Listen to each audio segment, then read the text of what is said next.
Anda kembali menyaksikan Tapari Tausiah pagi hari langsung dari Hotel Maxwan Jalan Taman Makam Pahlawan bersama saya Redias Disahril dan juga Ustadz Andi. Kita kembali ke tema Tausiah, 7 kewajiban orang yang hidup terhadap orang yang sudah meninggal. Ini unik sekali Ustadz ya. Ini baru ini temanya baru banget ini. Boleh dilanjutkan lagi tadi sejauh mana tausiahnya atau penjelasannya? Silakan. Baik, terima kasih.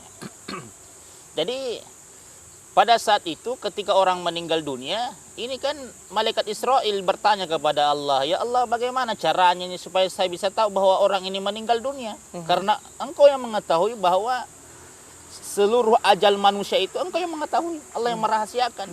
Nah, makanya Allah katakan sesungguhnya akan datang tanda-tanda kepadamu. Nah, salah satu tanda itu tadi, jatuhnya daun itu di pangkuan malaikat pencabut nyawa, baru dia lihat. Nah, jangka 40 hari sudah jatuhnya daun di Sidratul Muntaha, maka itu malaikat itu akan senantiasa di center dari sekarang. Nah, begitu jangka 40 hari, nah, disitulah biasanya orang yang meninggal dunia itu kadang merasakan sesuatu yang aneh. Nah, kadang dia minta apalah, minta inilah dan lain sebagainya. Cuman nanti kita tersadar keluarganya, oh ternyata ini tanda-tanda kematiannya. Boleh saya bertanya nggak Ustadz? Boleh, boleh. Nah, tadi kan disebutkan bahwa ada tanda-tanda biasanya itu 40 hari. Ya. Nah, ini pertanyaannya berdasarkan pengalaman sih. Ada temen nih yang beliau ini sudah meninggal, almarhumah itu sekitar 10 hari yang lalu. Sekitar 60 hari, 2 bulan sebelum meninggal, beliau itu ngecat. Kebetulan saya satu jurusan, satu tempat kuliah kemarin gitu ya, satu fakultas, satu komunitas gitu, cukup akrab. Dia ngecat saya via WA gitu. Tapi menurut saya chatnya itu aneh, karena dia minta maaf. Saya berpikir, kok kamu minta maaf? Kenapa? Ada salah apa? Terus dia bilang, saya juga titip maaf untuk semua teman-teman, saya mau pergi apa dan sebagainya, ya kan?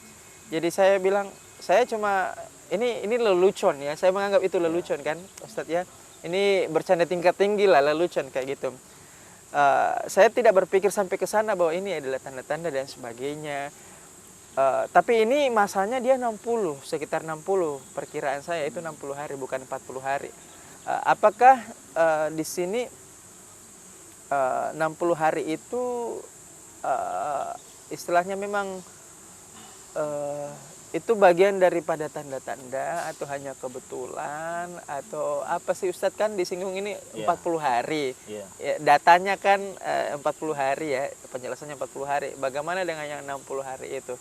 Pada saat itu saya menganggap konyol sekali nih penjelasan. Kenapa kamu WA kayak gitu? Itu gimana tuh Ustadz penjelasannya? Sebetulnya kalau dalam kitab Dzakaikul Akbar itu tadi dijelaskan memang 40 hari. Ya, atau kalau misalkan kalau lebih Allah alam itu kan perkara gaib. Tapi cuman dikabarkan dalam kitab itu 40 hari. Jadi kalau dia SMS sebagai itu ya karena gini, orang yang mau meninggal dunia itu sebetulnya dia mampu merasakan ada yang aneh-aneh dirasa di badannya, pada dirinya. Cuman dia nggak tahu bahwa ini apa sebetulnya, apakah dia mau meninggal dunia atau bagaimana. Tapi bagi orang yang dikehendaki oleh Allah, diberikan sedikit pengetahuan oleh Allah, dia kadang ada yang tahu bahwa dia akan meninggal dunia. Tapi seperti itu. Oleh karena itulah biasanya ada tanda-tanda, ciri-ciri tersendiri. Nah, oleh karena itu begitu 40 hari datang itu malaikat. Karena ini malaikat sebetulnya, malaikat Israel, dia datang kita dalam 1 hari saja. Itu bukan 10 kali. Bukan 20 kali, tapi berapa kali? 70 kali dalam sehari. Masya Allah. 70 kali. Itu berapa detik sekali, berapa menit sekali ya? Masya Allah. Jadi 70 kali, coba bayangkan. Jadi kita ini sebetulnya seandainya kita lini malaikat, tidak ada waktu untuk senantiasa berdoa, beribadah hanya kepada Allah. Tetapi kadang ya begitu tadi, karena malaikat itu tidak nampak, tidak kelihatan, makanya kita ya bilang sebentar pideh, ya. Makanya dunia ini kadang melalaikan ya. Ya, Masya Allah. Masya Allah. Ini 70 kali sehari. 70 kali. 70 bagi 24 deh. Aduh, itu berapa tuh? Aduh.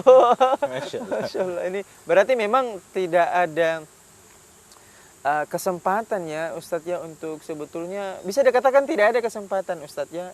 Artinya itu bisa jadi warning, peringatan bahwa senantiasa dalam 24 jam itu kita diawasi, dan idealnya adalah selayaknya sepatutnya kita memang melakukan segala sesuatu semaksimal mungkin hanya untuk kebaikan aja Ustadz ya.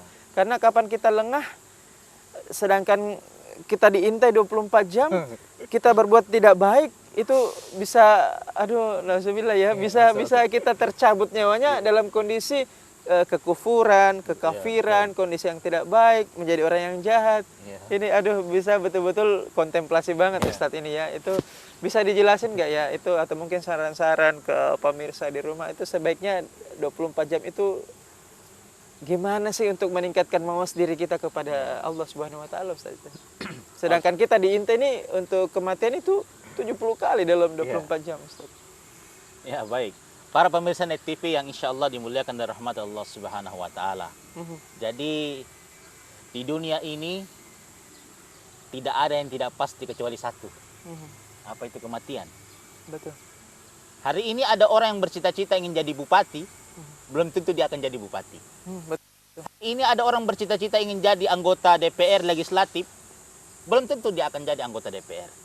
Bahkan ada orang yang ingin bercita-cita jadi kepala desa, belum tentu dia akan jadi kepala desa. Tetapi kalau kematian pasti akan terjadi. Nah, oleh karena itu para pemirsa sekalian Net TV, mari kita memperbanyak amal kita, bekal kita. Contohnya, kita di Makassar mau pulang kampung ke Kajang, Bulukumba. Yang harus kita persiapkan itu bekal. Ya, bekal. Ya, yang paling penting uangnya, wani piro. Ya. Kalau itu tidak ada, maka yakin dan percaya sampai ke titik tujuan kita, maka kita akan sengsara. Karena kita tidak menyiapkan bekal. Begitupun dengan hidup ini.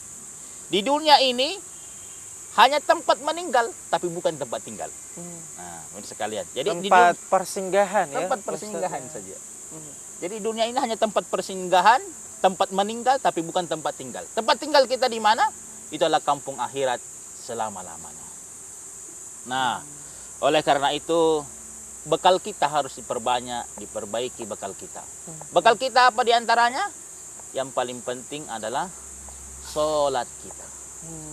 Insya Allah kalau sholatnya bagus, maka yang lain juga ikut bagus. Kalau sholatnya saja tidak bagus, maka yakin dan percaya sholatnya juga, yang amal-amal lainnya pun juga bermasalah. Karena kenapa? Sholat itu miftahul jannah. Bahwa sholat itu adalah pembuka pintu surga. Nah, kuncinya pintu surga. Ya, kita tahan dulu Ustadz ya. Ini semakin menarik pembahasannya. Kita akan kembali, pemirsa yang dirahmati Allah Subhanahu wa taala, kita akan kembali usai jeda berikut ini. Tetaplah bersama kami dalam program Tapari Tausiah Pagi Hari.